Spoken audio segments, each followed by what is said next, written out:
Hello, everybody, and welcome back to Jay's Today. We're back in the nest as last time we were in a car. We're finally back in our studio recording a regular episode. It's going to be a fun show today. We're going to have Miss Denham and Mr. Evans on. Denham, an assistant bowling coach, and Coach Evans is the head varsity basketball coach. Battle of the health teachers. Here we go.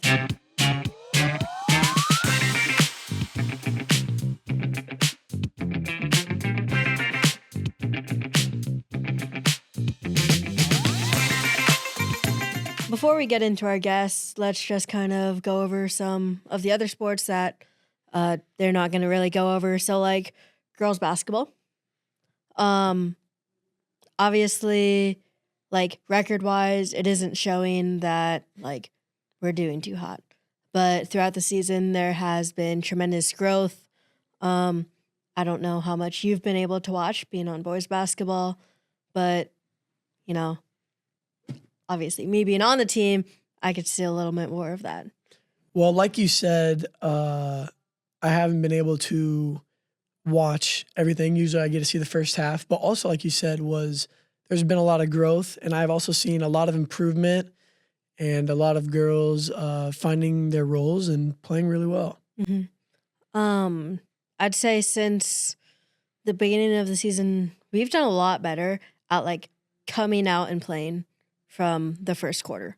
Like a few of those games, we are losing because we're losing that first quarter and we're winning the rest of the game.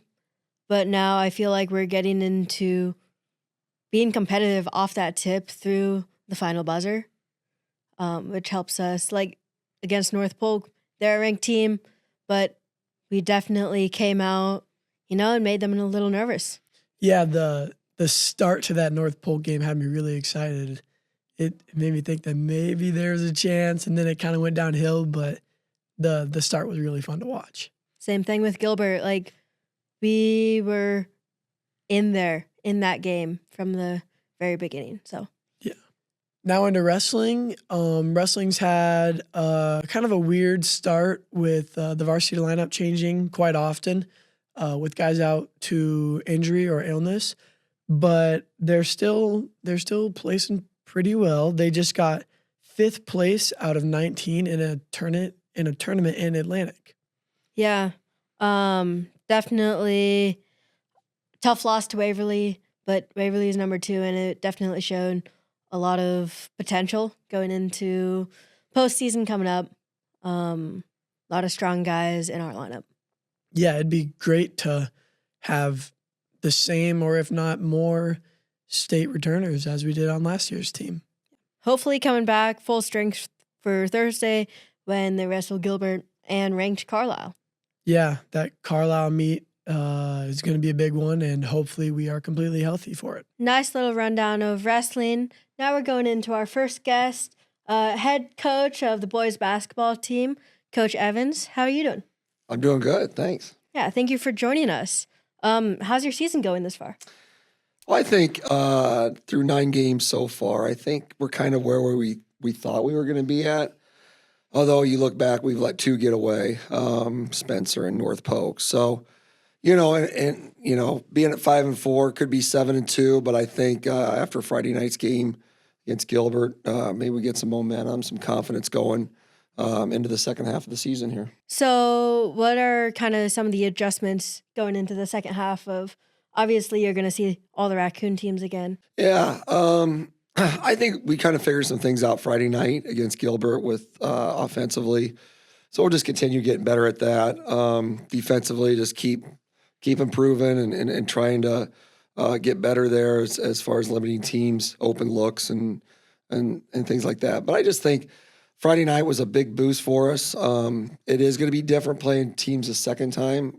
When we played Ballard, it wasn't a game from the start. So we've got I expect us to be better this Friday night, and especially being at home and a Friday night home game with our crowds. I think we'll definitely put a better product on the floor than the first time. But I think it's just keep improving, keep doing what we do best, and then just kind of see what happens. Yeah, the environment on last Friday night, that was really fun. Yeah, we need more of those elementary nights, right? Yeah. No, it was great. Our crowd was into it, especially when we got the game tied and got the lead. I think it really helped our guys out there on the floor, and everybody was into it, and we just had to hang on there at the end. And yeah, it was a good program win. Going into like the rest of the season, what are your goals? Are you kind of goal towards state or like going game by game? Yeah, usually it's one game at a time, but I think the overall goal is, it's to to get back there again for the third year in a row. It's never been done in the boys' side, anyways. The girls did it, 10, 11 years ago, but that's the ultimate goal. But we just got to get better, and that's why some of those two games that we lost, Spencer and North Polk, may come back to bite us as far as the seeding. But hope not. We're exactly where we were at last year. We were 5-4 last year at this point, and end up getting a 2 seed and made the nice run. So yeah, that's the ultimate goal, and just kind of keep competing and playing hard and see what happens. So speaking of last year and the last couple of years of making it to state, we've had a lot of really good players on those teams that have made it to college. I don't know everything about those guys, so can you tell me a little bit about which guys are there? And yeah, that's what's great about being in this position and so forth is the relationships that I've built with those guys and keep in touch with them. Reed, is up at Sioux Falls, Fallscraft. He's redshirting, just practicing, dresses every once in a while on game nights, but he's got that knee was still. Not that he was 100% back, but he just wanted to make sure that everything was back with that knee, plus get stronger at that level and just figuring things out. So he's up at Sioux Falls. Tanner Bergeron's up at Ellsworth. They were having a really good year. They lost Saturday night, which was a big loss for them, but he's playing 15, 20 minutes a game. I think we all saw what he did early in the year, hitting the 10 threes for 30 points, which was a school record up there at Ellsworth. So he's having a nice season. Colby Collison, our player of the year 2 years ago, is up at Briarcliff. They're 9-8. He comes off the bench, plays anywhere from 20 to 25 minutes a game. And then Jackson's the one that's really had a good year. He was second in the conference over there in scoring, averaging close to 20. Got hurt last week with his knee.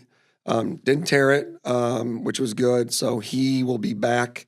He's hoping to be back in about a week or two. Their team's not as good. I think they're 2-14, but he was having a really good year. Loving playing over there and so forth. So all four are doing really good, and with the way things are going this year, we might have a guy or two go play next year as well. So we've had a good run of stretch here in our boys program of kids wanting to play at the next level, and that's why we've been successful too the last few years. Chase Today is sponsored in part by Jeff Meislin with Principal Financial Group.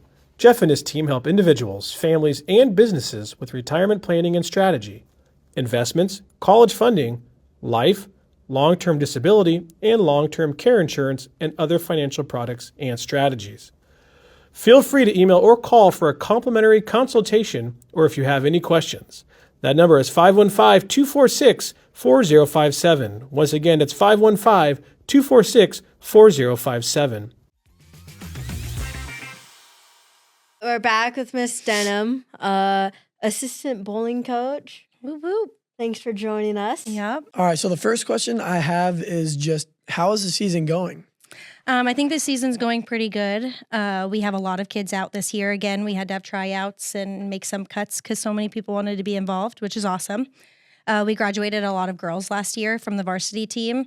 So we're finding out like where to slide different girls in varsity and JV wise, kind of rebuilding.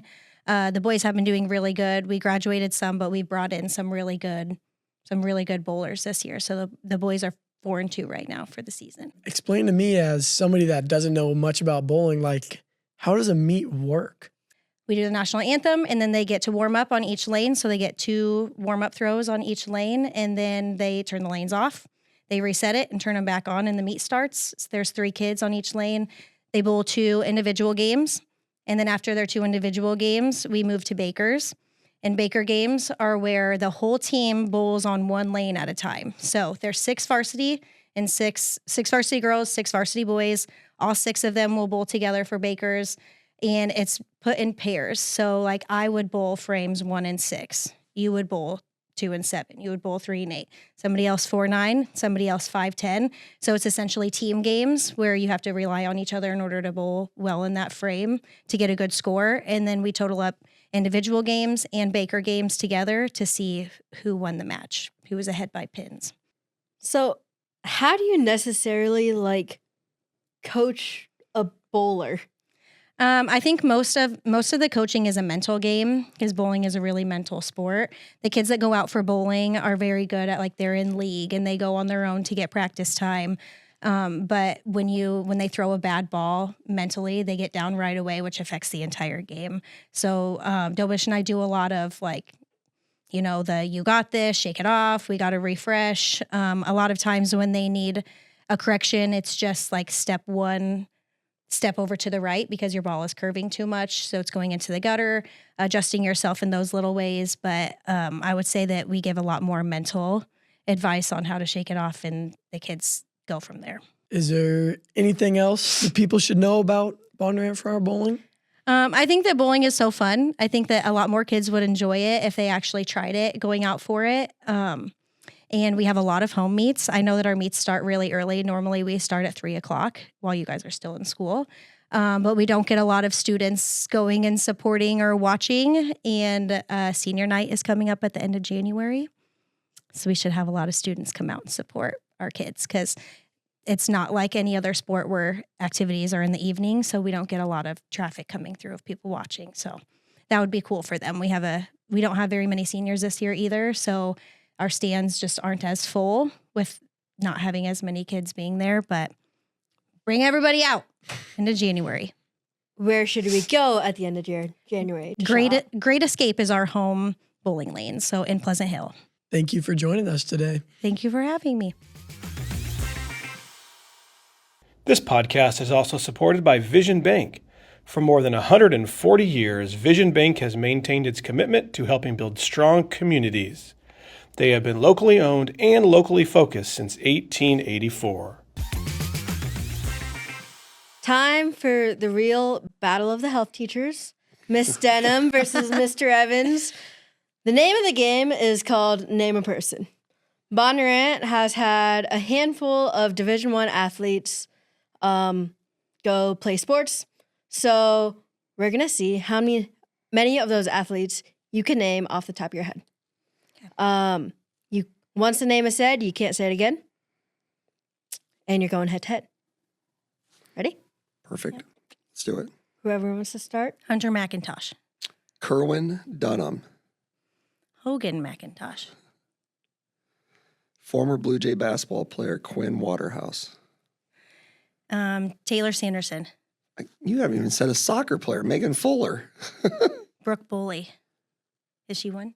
Former Blue Jay basketball player John Carlson. Kate Lappy. Oh, Titus Cram. John Carlson. I already said that. Oh, did you? Oh. You know more? I think I got 3 more in my mind. What? At least 2 more. Can Wait, I got one. Yeah. Can I give them hints? No, I've got a hint Yeah, for give you. me a hint. This It's one, been a long day. his sister was a state winner in the hurdles. Her brother. He's a pitcher, former Blue Jay basketball player as well. Was a pitcher? Yes. He actually went to Wayne State first, and now he's at Creighton. That doesn't help me.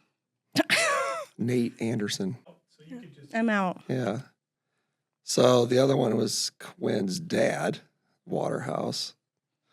And then there was, hold on here. Did she get the basketball player? She didn't get Kylie Williamson. No. And then, Oh, John Powers. good one. There is one more obvious I choice. forgot about Yeah. Ditsworth. Yeah. Graduated a few years ago. Mm-hmm. Yeah. Is that the obvious one? Yes. Yeah. Yeah, I wasn't thinking volleyball. That was my bad. That's good. I think we have ourselves a winner. Oh, there was never a doubt. Yeah, so you've been here for a very long time. Well, you're a dude. blue, This is you're easier from for you. Bondurant, though. Well, I would say that was a pretty fun episode. Yeah, definitely. Coming after break, we all needed something a little fun after finals. Thank goodness we're done with those. Hey, only one more, and I'm done. And then you have to find a new host. There's someone out there that'll do it with me. Everyone, thanks for listening. Don't forget to follow us on all of our socials at Blue Jay Digital. And as always, it's a great day to be a Blue Jay. I'm so mad that I lost to Mr. Evans. But you would have beat him in pig? Yeah, I would beat him in pig, I think.